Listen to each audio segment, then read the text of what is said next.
Won't you take me back to Tennessee?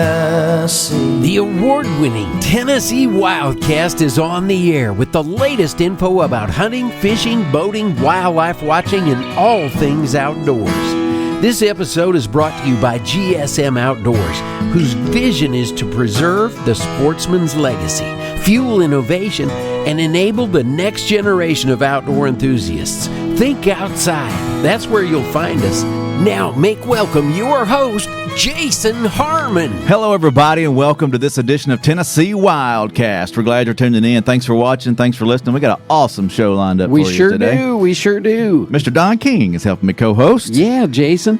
And we're excited. We're going to talk about doves today, dove hunting. And but before we do, Don's got a shout out. Yeah, WEPG, South Pittsburgh, Tennessee, 104.9 The River.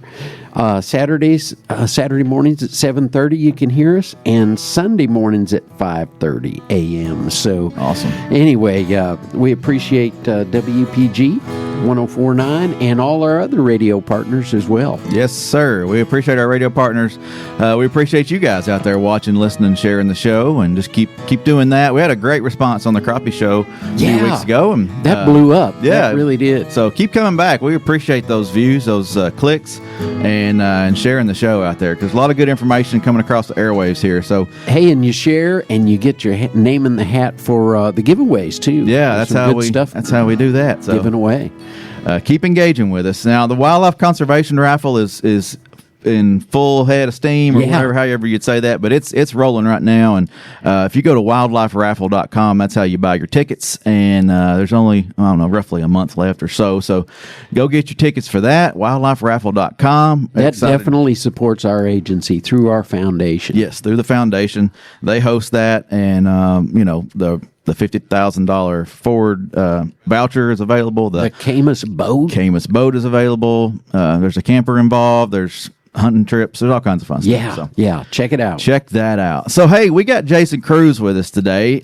We've had him on a show previously, and he's back with us again. He's with Mossberg and Wild and Kingdom, and we covered a lot of that last week, or the last time, but touch on Wild and Kingdom real quick, Jason, and share with folks what that is. It's a new show out that you do, and remind people what that is, and then we'll dive into some dove hunting. Yeah, it's Wild and Kingdom was started. It was started as a kind of a response to, honestly, everything I've done. Well, with Mossberg, it's not faith based. It's just great old Mossberg, and I love it. Mm-hmm. But this is a faith based project, Wild and Kingdom, and a guy named Greg Driver and I started it together, and it's about biblical manhood. And I think in today's world, when we were all growing up, we had men we could aspire to be. We understood what a man looked like, and the narrative has just changed in today's culture. In fact, I would go so far as to say what we would call in our world biblical models of manhood are just attacked all the time as prehistoric or wrong, and sometimes and on top of that, the church is great, but then sometimes the church, I don't know that it helps when it comes to everything being soft and effeminate. So Greg and I have tried to, we're doing everything we can to put testosterone back into the narrative. There you go. And but on top of that, there's you got people like Joe Rogan, who's amazing. I listen to Joe Rogan all the time, but the average young dude is turning to places where really I think the evangelical voice should be. But we got to wrap that into some grit, and we need that real bad. And so Wild and Kingdom is a hunting show. But it's also a podcast. So the long and short of it is, we'll go on a turkey hunt, elk hunt, duck hunt, all kinds of stuff. Fishing trips. We'll do saltwater. We're going to Montana next month to do fly fishing episode. Cool. So we will present a topic on that, and then the second part of that is actually a podcast. So the first part is what we call back in the day a TV show, but it's on YouTube. Yeah. And then the second part is a podcast where we break down whatever the topic was on the show. So wildandkingdom.com, and it's been really great, man. right at this point, we're going into our 4th episode. We drop once a month, and the response has been absolutely awesome. Good. Yeah. Great. So then, and the last thing I'll say, I promise, is, but thank you for letting me talk about it. Sure. But at wildandkingdom.com, spell out and, or you'll get Old Mutual of Omaha. Remember him? Yeah. What Mutual? Wild and Kingdom. Marlon Perkins, son. And but wildandkingdom.com, we deliver our shows via email. It's the easiest way, so you don't have to think about it. Yeah. So there's a thing called the Manhood Manifesto, and people love signing up for that. It only comes once a month, but when it does come, you know what it is. You don't have to remember, I got to go watch that. It comes right to your doorstep. So that's how we do it. And Yeah. so wildandkingdom.com, and you can put your name in the Manhood Manifesto, your email in the Manhood Manifesto, and we never email you more than really once a month. That's it. Get that email. You're one click away to go watch or listen. So that's we great. shoot stuff in Jesus' name, baby. There you That's go. what we do. There you go. I love it. That's good stuff. Well, thanks for coming back again today. Well, I kind of had to. I mean, the last episode was the best of all time. It was number 1 of 443. I think we're going in. That's what I believe in my mom said that. Yeah. Okay. Yeah. So good thing your mom's watching. Yeah. All about dove season. This is, we're weeks away from Yeah. opening day. So Yeah. September 1 at noon, right, Don? Yes. That's been a long-standing tradition. Yeah, September 1, you can mark that down and just, year to year to year, mark it down. Yeah. Noontime. So we're going to talk about a lot of stuff going on, but some key dates that I wanted to make sure we cover. August 19th, there's a dove hunting virtual class. Go to GoOutdoorsTennessee.com. That's where you sign up for our virtual classes, where you sign up for our in-person classes. This class, the virtual stuff, is hosted by the Hunting and Fishing Academy through our Tennessee Wildlife Federation, and we appreciate them putting that academy on. And then another event that's already booked up, though, is the BOW Dove Hunt. Women getting women in the outdoors, becoming an outdoors woman. That's September 6th. It's already booked up. I hate that, but just keep that on your radar for next year and other becoming an outdoors woman events. There's also a dove hunt at Haley Jaquith on September 6th, so you can sign up for that at GoOutdoorsTennessee.com. Other youth hunts are happening on the 1st, the 6th, and the 13th of September. Those are part of the Hunting and Fishing Academy. It's a great way to introduce kids to the outdoors, and that is, and those you can sign up for those at GoOutdoorsTennessee.com. And speaking of youth, Jason, that's what we want to focus on, at least in this first part.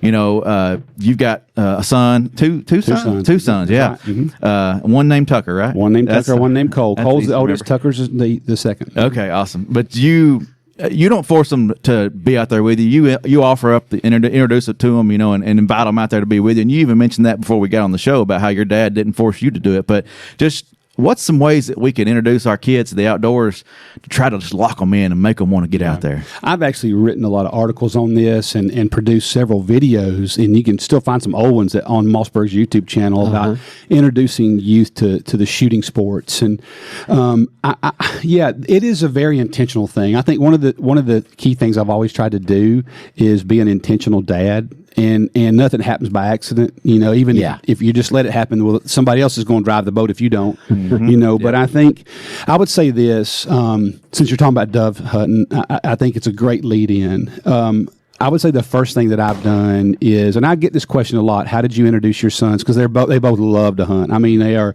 as we say in the South, slap eat up with it. But I did not push it on them. I didn't. And I would say you got to retrain your brain. That was the hardest thing for me as a dad. I'll give you an example. Deer hunting. You think, the wind's not right. Cole would want to go. Cole's at Mississippi State now, and but he'd want to go deer hunting. We got a bad wind for that farm. He don't care about the wind. He's 7.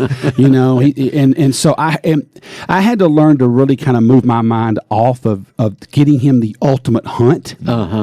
To getting him into just a good time. Yeah. And so, like, for instance, I'll never forget, we killed this turkey one time, the first turkey we ever killed together, and we're crossing this creek about ankle deep.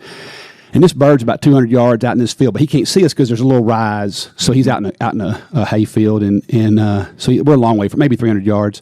He's like, Daddy, can I throw some rocks? I'm like, oh, Lord Jesus. I started fasting right there on the spot. Like, oh, Cole, I didn't want to tell him no. He actually said, Daddy, can we throw some rocks? Because I love a creek, Daddy. Yeah. I'm like, I got the camera on my shoulder. We were producing this thing. I'm like, sure, buddy, have at it. Well, he is Ric Flair off the top rope throwing these boom, I'm like, dude, this turkey, he's somewhere over to Smyrna by now, And Dude, we shot that sucker. Oh, wow. I mean, it just taught me a big lesson. Like, man, let them have fun. I would say, be holistic in your approach. And that is, let me tell you something. The gravy and biscuit or the honey bun is just as important, if not more, to them than that hunt is. Yeah. At the moment they got cold, I got this from an old timer. He said, if your sons ever say, Daddy, I'm cold, get out of there. Yeah. He's like, they will hate it from their own. So I had to really retrain my brain to making it about the whole experience. And since we're talking about dove hunting, I think migratory doves, are a great way to introduce a kid. And here's why. Most of us grew up, we went deer hunting. That's how I was introduced to I want to tell you something. It's a miracle of holy God that any of us kept hunting. Yeah. You're taking a 10, 11, 12-year-old son or daughter, and you're going to say, be still, don't talk, climb up in a tree in the dark, don't move. And freeze to death. But now go have fun. Yeah. It's going to be a blast. It's going to be so much fun. So dove hunting is great because they can sit on a cooler and get a Coke and eat a pack of nabs or something, or they can talk, get up, move around. Who cares? It's social. It's the golf of hunting. Yeah. Because I will say this to anybody listening: those first couple of experiences, hunting or fishing, that will shape their perspective and the narrative in their head from then on. Yeah. Hey, how many times you met somebody that said, I don't like wild game? Well, tell me what you've had. Deer meat. I'm like, well, you picked the hardest thing in the world to cook. Yeah. And there's a million species to eat. But it's funny. Their first experience with tasting wild game, they just write it. They lump it all in together. Yeah, right. And so they will associate all of hunting with freezing and like, well, buddy, it's in August. I know, I don't want to go. So just remember, or September, whenever they start, you know. So just remember that. August, and we'll throw this in here. August is opening day of squirrel season. Was it 24th this year? Don't quote me, look it up, but I think it's August 24th. Yeah. Free hunting day. Free hunting day. Go have fun. Great chance to get kids out there, and that kind of get them geared up for dove season. Yeah, I say, and I think one other thing I've done a lot, because I get this question a lot, how can I get my kids to enjoy it, and I would say make sure they pull the trigger. One of the things we always did early on in duck hunting, if you're a duck hunter, and we're a hardcore duck hunting family. I mean, we have a place in Mississippi, but I would say this is you've always got a few decoys with holes in them that you just put in the trash pile because they got shot. Man, I got to where I would throw a few of those in the side by side, and if we didn't pull the trigger on any ducks at the end of the duck hunt, I know it's burning. You can't take lead shot with you. It's hard to burn those duck loads, but but I'm like, all right, here we go. And I'd throw them in the air like clay pigeons, or let them shoot them off the water. Hey, see how many times you can hit it before it falls. Or just line up 3 old flooded decoys and see if you can hit all of them one shot. Just end the hunt on something fun. Yeah. And so even dove hunting, line up a few cans of Cokes you shot and make sure you pick them up, but don't leave them in the field. But I mean, do something where they get to pull the trigger. Yeah. And that'll mold it for them. Yeah. Awesome. Well, let's dive into safety a little bit. So dove hunting can be dangerous. You're in a field with a lot of people normally, or a group of people. So there's things you got to think about. But the number one thing outside of the people around you that's been brought up to us and been talked about a lot, and especially last year, was power lines. So doves like to light on lines, and in some cases, power lines or fiber lines for internet are there. Right. Those are expensive. Exactly. That's an expensive bird. Yeah, it's an expensive bird. And last year we put together a video about safe hunting near power lines. That's the title of it, right, Don? Yes.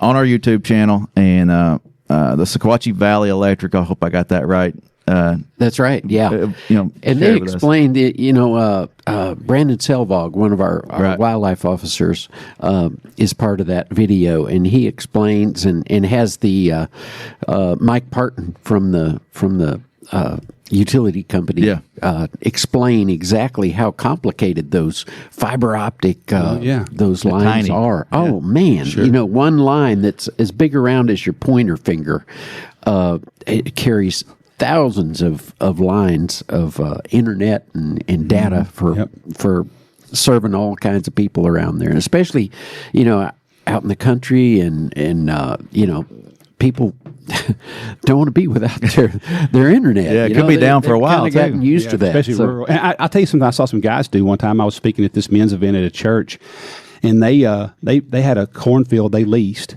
as an outreach to the community of men.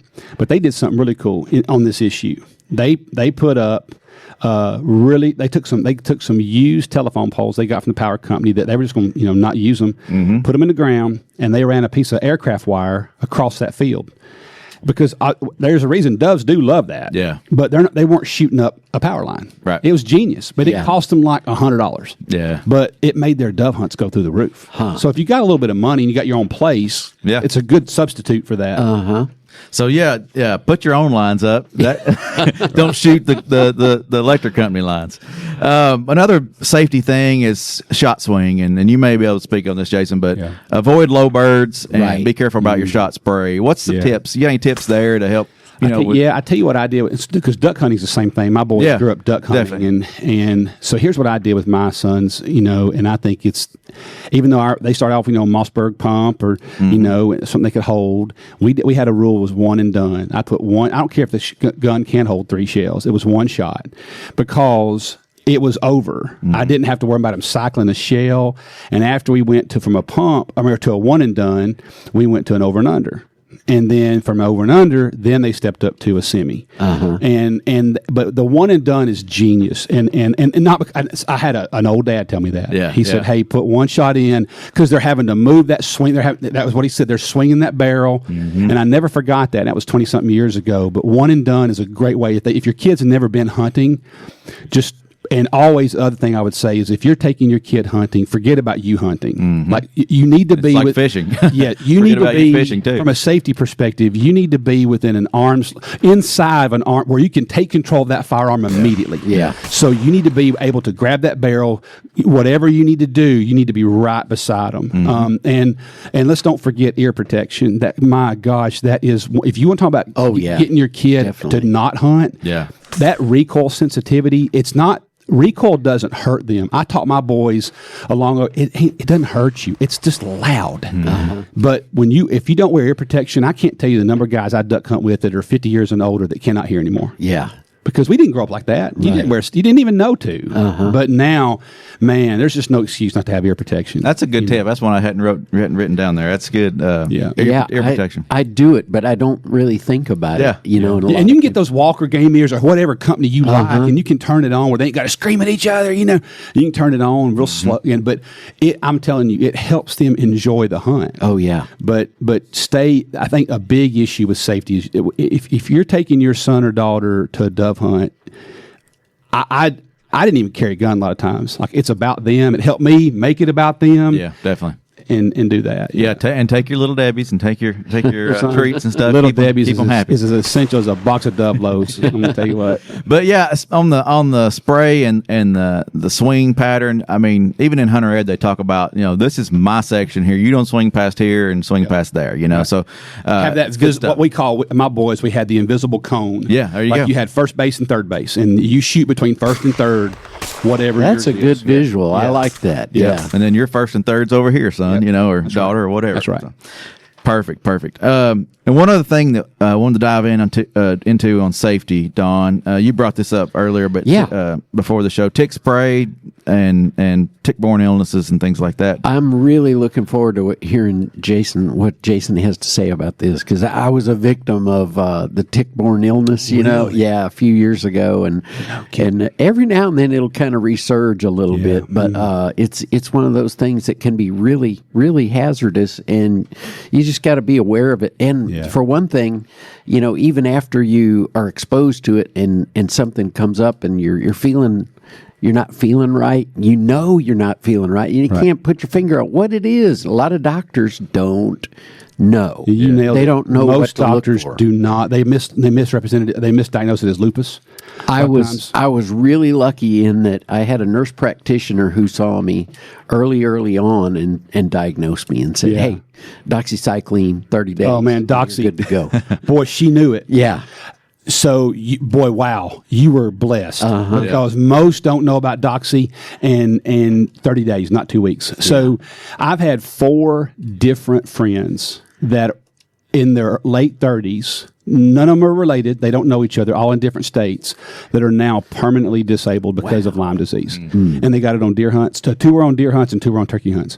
And when I saw what that did to them, one of my friends he was a pilot, and FAA grounded him. And he said, I agreed with it. They needed to ground me. He said, my short-term memory was shot. I mean, it took him out of a career, man. But, so I use Sawyer. I mean, I don't get paid to say that. I mean, I obviously do have endorsement deals, but Sawyer's great. And it's Promethean, or it's depending on how you say that, but Permethrin or whatever. But anyway, man, I spray in turkey season every week. And that says it's a 2-week spray, but I spray every week. And my socks, I spray my vest. I spray the inside of my truck. On the floor, the carpet, I spray if it goes to the woods, my turkey decoy bag, it doesn't matter. If it goes to the woods, it's sprayed down. I haven't had a tick on me in years. I mean, years. I did get one on me from duck hunting about 8 years ago. Oh, wow. And even in the cold temp. And that's the thing. I just didn't think about it. It got warm. It was the early season. Oh, okay. And it was the first, November in Mississippi, and I had a tick on my back. And it had been there more than a day. So I think I'm not a doctor, but a tick has to be in you for a number of hours in order for that Lyme, whatever that is, to take effect. So I called my buddy, who was the pilot. I said, hey, Paul, man, I've had a tick. And he had to find a doctor in the U.S. because there's not many that can treat Lyme. That there's not many doctors that can treat Lyme that are actually Lyme doctors. Yeah. There's not that many. He found one that I think was here in Tennessee. And he said, let me call him. He texted him, called him right back. He said, tell him the doctor's going to fight him to do 30 days of doxycycline. Tell him why. And so I literally said, another doctor has told me to tell you that I need a full month of doxy. He said, go ahead and do it on the assumption that tick had Lyme in it. Yeah. And I never got it. Yeah. Yeah. Well, that's a good tip. I mean, that's one that I don't think about very much. And yeah. So spray yourself down. It can ruin your life. Yeah. I mean, I have watched 4 different friends. It has literally altered the course of their family history. Yeah.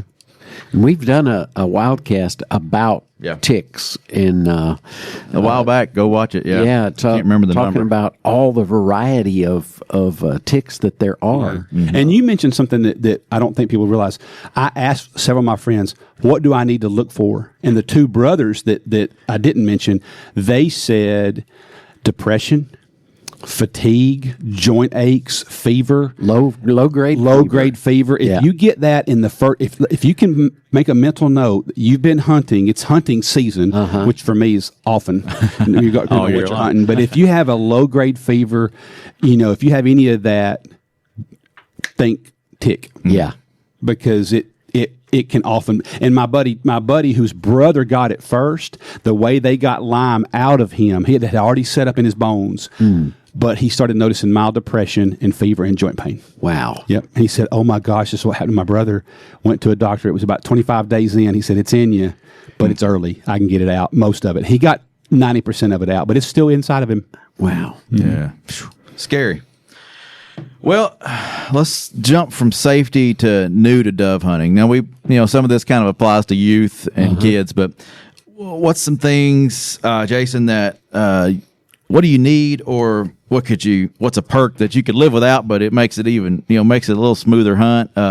If there's things that come to my mind, like a seat and, a bag to carry your doves out and, ammo and a gun. But what else? What do you need? And what's some perks? I think, Jason, you're a little short-sighted on that. I tend to go with a 50-pound bag of millet and a lot of sunflower seeds. And I casually kind of walk around with them in my pocket.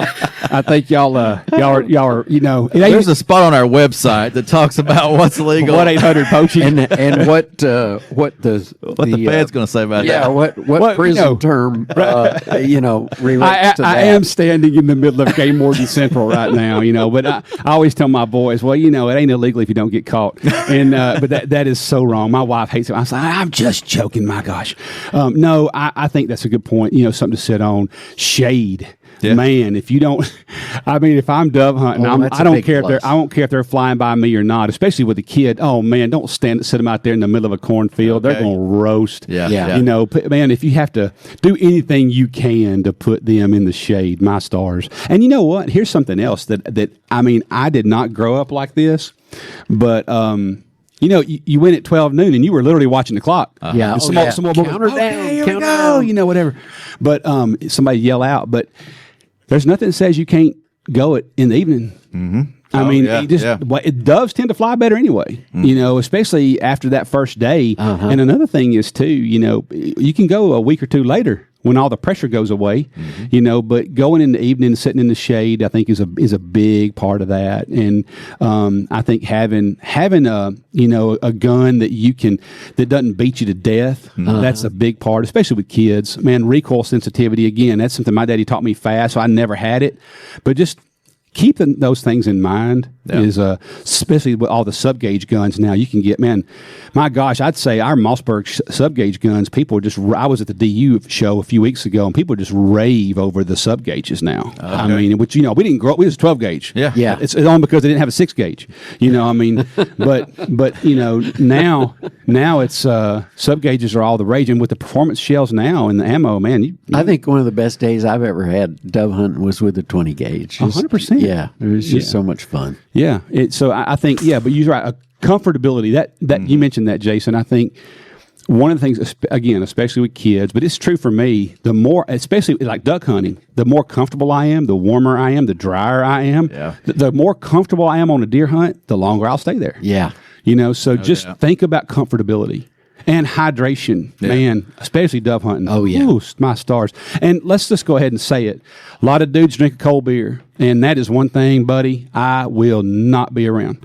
Alcohol and guns do not go together. No. And I am absolutely floored at how many people drink and hunt on doves. Yeah. It is incredibly dangerous. Yep. That impairs your mobility, your vision, all those things. Like, it's even enhanced on the water. We talk about that a lot. On the water. But on land, it's reaction time. Yeah. So just save a beer for later. Yeah. Take that back to camp. Okay, cool. We didn't touch on the lease fields and the WMA fields, but those will be updated on our website, tnwildlife.org. At the last minute, 11th hour. Be checking them. Especially lease fields. Lease fields, you know, we evaluate the fields, make sure they're good fields, make sure they're going to produce birds. So we don't lease in until we know they're going to be good for the public. So, check those out, last minute kind of thing on our webpage, tnwildlife.org, and make sure you click into the waterfowl, the migratory bird section, and then click into dove. And then the WMA fields, they'll be updated a little bit sooner. And if you go there now, you'll see some of the past fields, and those may be similar to this coming year. So, anyway, this has been a good time. Thanks, Jason. Oh, you bet. I love coming and seeing with you. It's always fun to hang out with y'all. Yeah. Welcome back, Jason. Yeah, thank you. I think we covered a lot of great stuff today, and we'll cover more down the road. Thanks for watching. Thanks for listening. Keep coming back, and Jason, we'll have you back sometime. I'll do it anytime you want me to. Awesome. All right, thanks, Don. You bet. And like I said, thank you all for tuning in. This is Tennessee Wildcast. We'll see you next time. Stay connected with TWRA by visiting our website at tnwildlife.org. And follow us on Facebook, X, and Instagram. You can invest in Tennessee's wildlife future by purchasing a license at GoOutdoorsTennessee.com. That's GoOutdoorsTennessee.com.